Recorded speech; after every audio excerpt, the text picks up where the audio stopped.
Disclaimer. Sensitive content. Viewer discretion is advised. लोगों की घूरती नजरें, मुझे ऐसा महसूस होता है कि जैसे वो मेरे कपड़ों के आर पार देख सकते हैं, जो मुझे गहरी शर्मिंदगी में डाल देता है। मुझे ऐसा लगता है कि मेरी निजता का सारा हक खो गया है, जो सच भी है। हर चेहरा जो स्क्रीन पे चमकता है उसके पीछे एक कहानी होती है। कहानी शोहरत की नहीं बल्कि एक दर्द की होती है। सोचिए, लेबनान के एक छोटे शहर की एक सीधी सादी लड़की जो बचपन से ही सख्त और धार्मिक परिवार में बड़ी हुई, लेकिन साल 2014 में उनका नाम पूरे दुनिया में छा गया, और वो भी एक ऐसे वीडियो के जरिए जिसे आज भी लोग याद करते हैं कि आखिर कौन थी मियां खलीफा। आखिर उनकी ऐसी क्या मजबूरी थी कि उनको एडल्ट इंडस्ट्री में जाना पड़ा। जानिए इस वीडियो में मियां खलीफा की असली कहानी। मियां खलीफा का असली नाम सारा जो चौमोन है और उनका जन्म 14 फरवरी 1993 को बेरूत लेबनान में हुआ था। उनका परिवार ईसाई कैथोलिक धर्म से आते थे और काफ़ी सख्त और पारंपरिक सोच रखने वाले थे। शुरुआती की पढ़ाई मियां खलीफा ने एक फ्रेंच भाषा वाले स्कूल से की और उसमें उन्होंने अंग्रेजी और फ्रेंच भाषा सीखी। साल 2001 में उनका फैमिली लेबनान छोड़कर अमेरिका में बसने का फैसला किया, क्योंकि लेबनान में सिविल वॉर जैसी हालात चल रही थी। अमेरिका जाने के बाद मियां खलीफा ने अपनी पढ़ाई एक मैरीलैंड स्कूल से फिर से स्टार्ट की। अमेरिका के लोग उनको नस्ल भेदी ताना और बुलिंग बहुत ज़्यादा करते थे।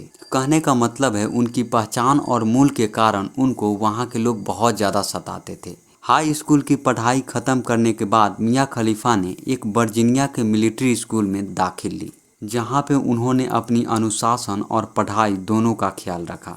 इसके बाद उन्होंने यूनिवर्सिटी ऑफ टेक्सास से हिस्ट्री से स्नातक की डिग्री हासिल की। साल 2014 में मियां खलीफा ने अपना कदम पॉर्न इंडस्ट्री में रखा।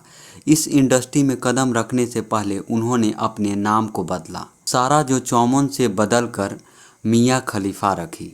स्टार्टिंग में उनके नाम में मियां है ना, वो अपने पालतू कुत्ते से प्रेरित होकर रखी है, और खलीफा नाम फेमस रैपर विज खलीफा के नाम से इंस्पायर होकर रखी है। अब सवाल ये आता है कि मियां खलीफा आखिर पॉर्न इंडस्ट्री में कैसे चली गई। ये बात मियां खलीफा बहुत सारे इंटरव्यू में कहती है कि उनको बचपन से ही लगता था कि उनके अंदर आत्मसम्मान की कमी है। वे हमेशा चाहती थी कि लोग उनकी फिगर को लेकर तारीफ करें, और फिर उनको मॉडलिंग के ऑफ़र आए और धीरे धीरे वे बहुत ज़्यादा बोल्ड सीन करने लगी। पहले तो उनको मॉडलिंग करने का ऑफ़र मिला और धीरे धीरे करके एडल्ट वीडियो में काम करने का रास्ता खुल गया। शुरुआत में उनको लगा कि ये सिर्फ एक काम है, लेकिन बाद में इंडस्ट्री ने उनके इमेज के ऊपर अपने हिसाब से कंट्रोल करने लगा। उन्होंने एक ऐसा वीडियो बनाई थी जिसमें वो हिजाब पहनकर एक पॉर्न वीडियो बनाई थी, और ये वीडियो इतनी तेज़ी से वायरल हुआ जिसे वे भारी विवाद में आ गई।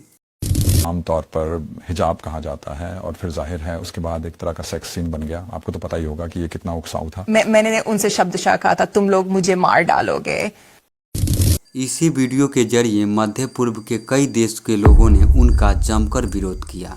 सोशल मीडिया पे ट्रोलिंग, धमकियां और संगठनों का गुस्सा उन पर टूट पड़ा, और उनके परिवार ने भी सार्वजनिक रूप से उनसे सारे रिश्ते तोड़ दिए। आखिरकार हिजाब में ऐसा है क्या जिसे पहनने के बाद वे इतनी ज़्यादा कंट्रोवर्सी में आ गई। जो लोग नहीं जानते हैं उनको मैं बता दूं, हिजाब एक पारंपरिक कपड़ा है जो महिलाओं के सिर और शरीर को ढकता है। इस कपड़े को पहनने वाली महिलाएं इस धार्मिक विश्वास और शीलता के लिए चुनी जाती है। अलग अलग जगहों पे इसे पहनने के तरीके अलग अलग हैं। हिजाब हमेशा सांस्कृतिक और धार्मिक पहचान का प्रतीक होता है।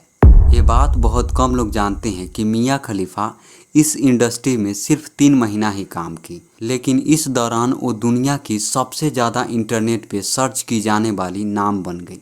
हिजाब वाले वीडियो के कारण उनको जान से मारने की धमकियां मिलने लगी। बहुत सारे इंटरव्यू में मियां खलीफा अक्सर ये बात भी कहती हैं कि इस इंडस्ट्री में उनकी इमेज को जानबूझ के पब्लिश की, और आज भी वे अपने कंटेंट को हटाने के लिए कानूनी लड़ाई लड़ रही है। उन्होंने कई इंटरव्यू में ये बात बताई कि उनको इस फैसले का पछतावा है, क्योंकि किसी भी व्यक्ति का इज्जत और आत्मसम्मान ही सबसे बड़ी सफलता है। इंडस्ट्री छोड़ने के बाद मियां खलीफा कई जगह काम की, पैरालीगल, बुक कीपर और धीरे धीरे सोशल मीडिया इन्फ्लुएंसर बन गई। दोस्तों, आपकी एक गलत फैसला पूरी ज़िंदगी की रुख बदल सकता है। लोग आपकी एक गलती से आपको जज करता है।